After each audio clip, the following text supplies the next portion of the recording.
In our last lecture, we found ourselves in the 17th century with India holding the largest share of the world economy at the height of the Mughal Empire, and European countries establishing dozens of trading settlements on India's coasts. The end of that lecture, however, foreshadowed the onset of British rule, where India's economy would shrink from 25% of world GDP to just 4%. And as we saw in week one, India is currently, once again, the fastest growing economy in the world, and many economists predict India will be one of the world's largest, if not the largest economy in the world within a few decades, or at least before the end of the 21st century. What we haven't discussed is the in-between. How exactly did India go from being the world's largest economy to one of its poorest? And how did it get back to becoming the world's fastest growing economy again? Of course, this takes us to the time of British colonialism. There is, of course, an abundance of literature you can read to unravel this question, and we can guide you further resources below. But I find one of the most useful summaries comes from Gurcharan Das, the author of a number of excellent books on India. The key question on our mind at this point is, did Great Britain impoverish India? And how or why did India miss the Industrial Revolution? Let's begin with the Mughal Empire of the 18th century. Das positions Mughal India as having a developed banking system, merchant capital, a financial surplus, a skilled artisan class, and large exports. However, it was behind Europe in terms of technology, institutions, and ideas. Whilst this wasn't the case 300 years earlier, in part because of the wealth of the Americas circulating in Europe, and also in part because of the ideas that had come into Europe from the East, as well as Europe's fair share of scientific genius and technological breakthroughs. Without an agricultural or a scientific revolution, India's per capita productivity was actually lower than most of Europe. A paradox we'll return to in week 4. India as a country may have been prosperous, but the average person, by comparison to his or her 18th century European counterpart, was not. The British did not come to power overnight in India. They were one of many European powers, not to mention large Indian kingdoms. The two key breakthroughs for the British occurred in the years 1757 and 1764. From then on, the British power and influence in India grew and grew.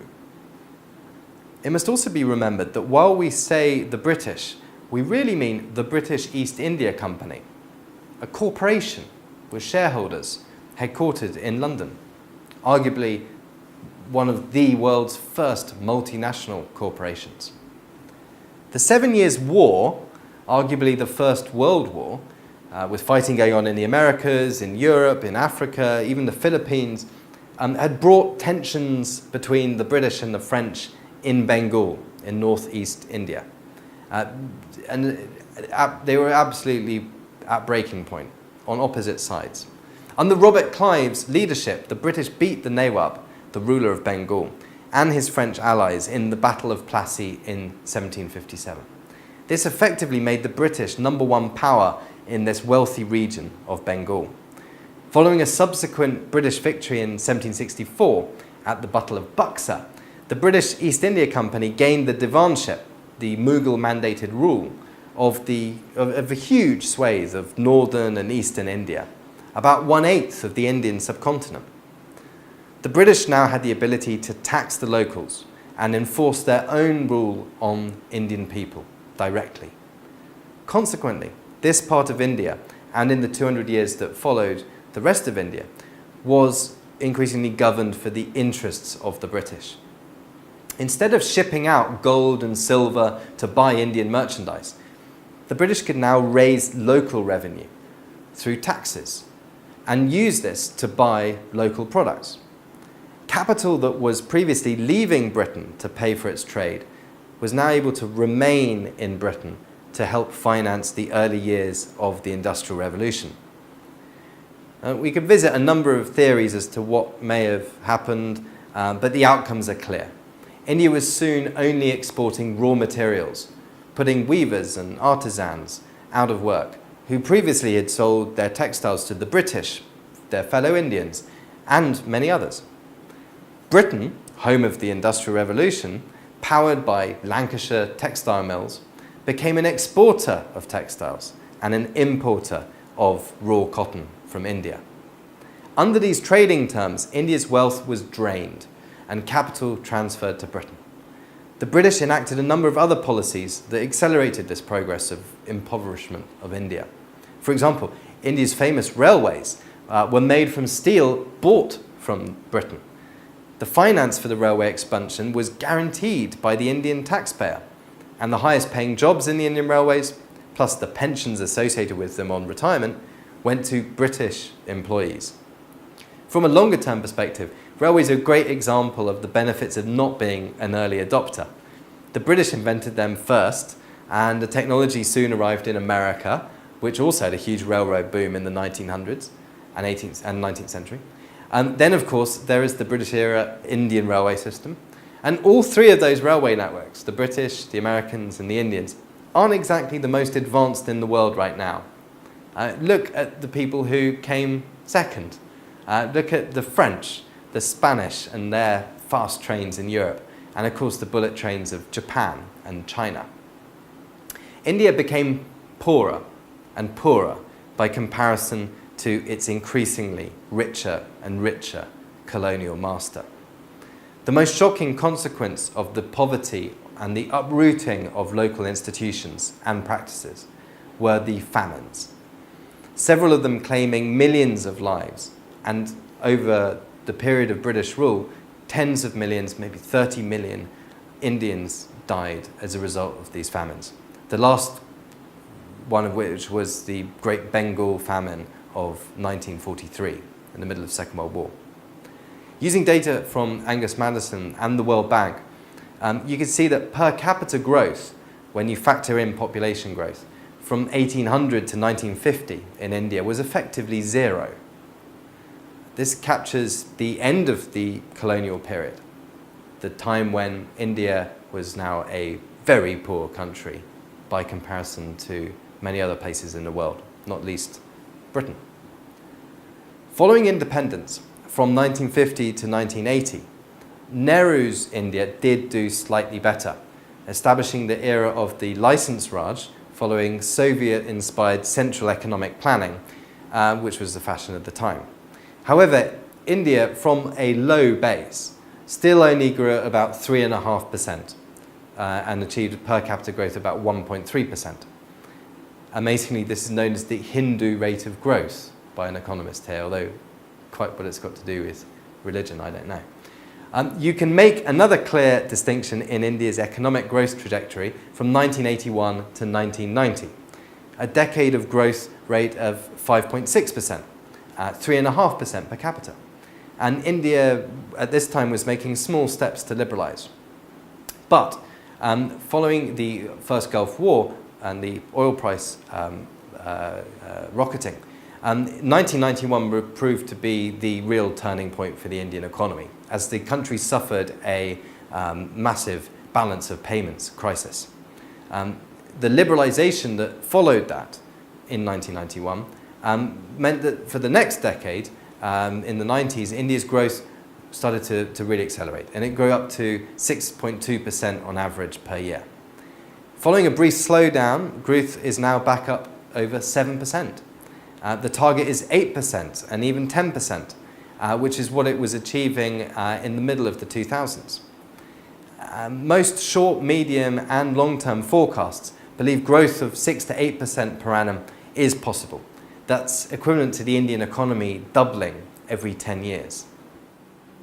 India's central government, based in New Delhi, is responsible for the country's foreign direct investment rules.